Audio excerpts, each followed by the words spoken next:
जय हिंद दोस्तों। State board exam class 10th में जो प्रश्न पूछे जाते हैं दो चर वाले रैखिक समीकरण युग चैप्टर 3 से उनके महत्वपूर्ण प्रश्नों को हम देखेंगे। तो आइए वीडियो को शुरू करते हैं। हमारा सबसे पहला प्रश्न है के किस मान के लिए समीकरण x + 2y = 7 तथा 2x + ky = 14 संपाती होगा। तो सबसे पहले हम जानते हैं कि संपाती होने के लिए क्या रूल्स फॉलो की जाती है।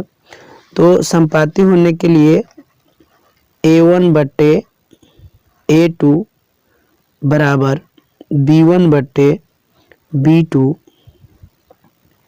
बराबर c1/c2 होता है। पहले समीकरण और दूसरे समीकरण में देखते हैं तो पहले से a1 लेते हैं और पहले से दूसरे से a2 लेते हैं। यहाँ x का गुणांक 1 है और दूसरे समीकरण में x का गुणांक 2 है बराबर। फिर पहले समीकरण में y का गुणांक 2 है और दूसरे समीकरण में y का गुणांक k है। पहले समीकरण में अचर पद जो है 7 है और दूसरे में 14 है।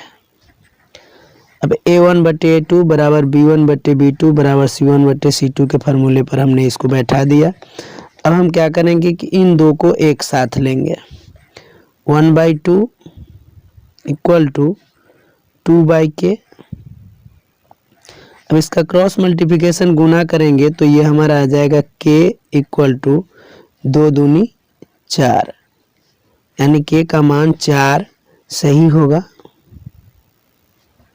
हमारा दूसरा प्रश्न है निम्नलिखित रैखिक समीकरणों में किस समीकरण का युग्म अद्वितीय हल है। a1/a2 बराबर नहीं है b1/b2। सबसे पहले युग्म को सॉल्व करते हैं। तो पहले युग्म में 1/ दूसरा में है 2 बराबर 1/2, यानी पहला युग्म तो 1/2 1/2 सेम हो जाता है, तो ये नहीं होगा आंसर हमारा। दूसरे को सॉल्व करते हैं। दूसरे में 1/3 बराबर 1/3 आता है, ये भी नहीं होगा। तीसरे युग्म में देखते हैं 2/4 आता है और बराबर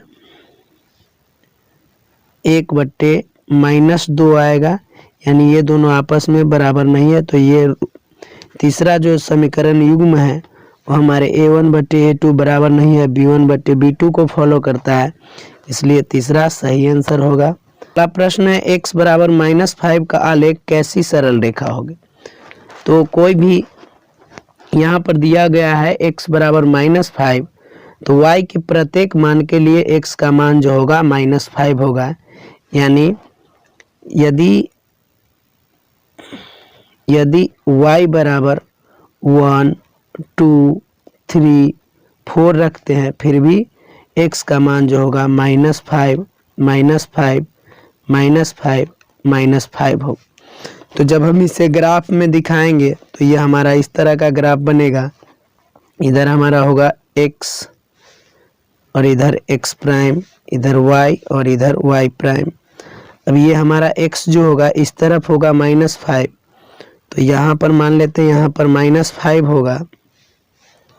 1 2 3 4 यहाँ पर -5 है और यहाँ पर है x का निर्देशांक, तो ऊपर की तरफ आएगा। तो जब ऊपर की तरफ आएगा तो 1 और 5 को जब दिखाना होगा तो यहाँ होगा, 2 5 को यहाँ होगा, 3 5 को दिखाना है -5 को तो यहाँ होगा, 4 -5 यहाँ होगा। इस तरह हमारा जो है रेखा खींचा जाएगा। तो ये हमारा x अक्ष के समांतर नहीं है, ये पहला गलत है।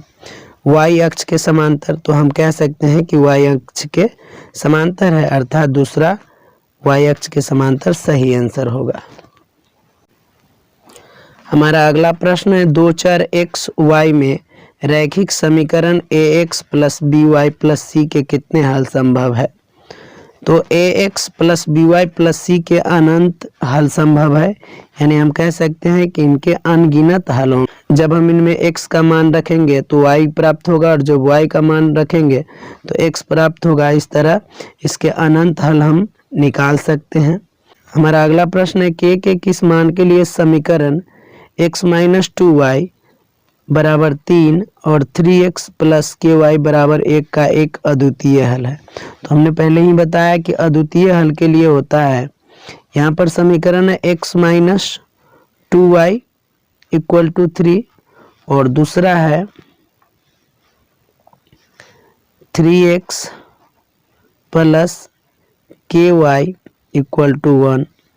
तो इनमें a1 निकालेंगे तो a1 हमारा 1 आएगा और b1 माइनस 2 आएगा।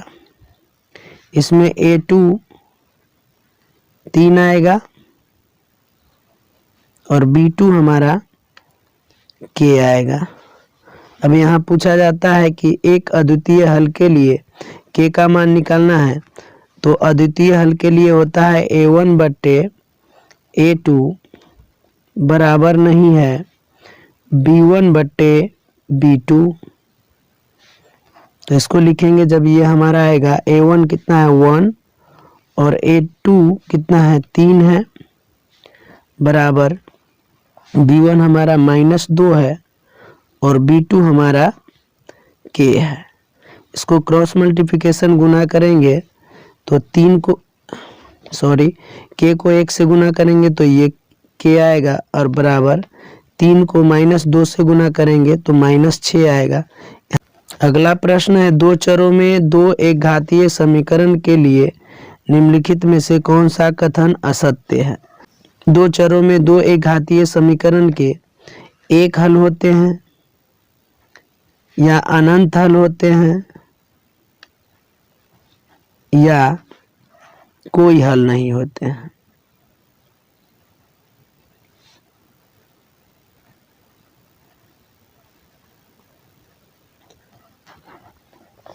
अब यहाँ पर कह रहा है कि एक हल होना आवश्यक है, तो ऐसा कुछ भी संभव नहीं है कि एक हल होना जरूरी है। हमारा अगला प्रश्न है, समीकरण युग्म x प्लस 2y बराबर 6 और दूसरा समीकरण है 3x प्लस 6y बराबर 18 और इसमें ऑप्शन दिया गया है कि असंगत है, इनका अद्वितीय हल है, इनका अपरिमित रूप से अनेक हल है और चौथा जो ऑप्शन है वो कहता है सभी गलत है। तो सबसे पहले हम इसको सॉल्व करते हैं। पहला समीकरण है x plus 2y equal to 6। अब यहाँ हमारा a1 जो है x का गुणांक है 1 होगा, b1 हमारा 2 होगा और c1 हमारा 6 होगा। दूसरे समीकरण में देखते हैं तो a2 बराबर 3 होगा, x का गुणांक है, b2 बराबर 6 होगा और c2 बराबर 18 होगा। अब हमें निकालना है a1 बट्टे a2। तो a1 हमारा 1 है और a2 हमारा 3 है। फिर निकालना है b1 बट्टे b2। तो b1 बट्टे b2 बराबर b1 हमारा 2 है और b2 हमारा 6 है। जब हम इसको कट करेंगे तो यह हमारा आएगा 1/3।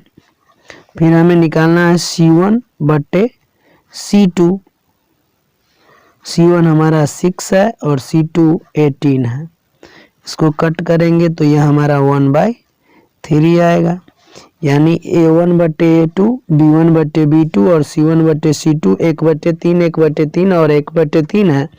तो कह सकते हैं कि a1 बट्टे a2 बराबर है b1 बट्टे b2 और बराबर है c1 बट्टे c2। इसलिए इसके जो हल होंगे इनका अपरिमित रूप से अनेक हल ऑप्शन नंबर 3 होगा।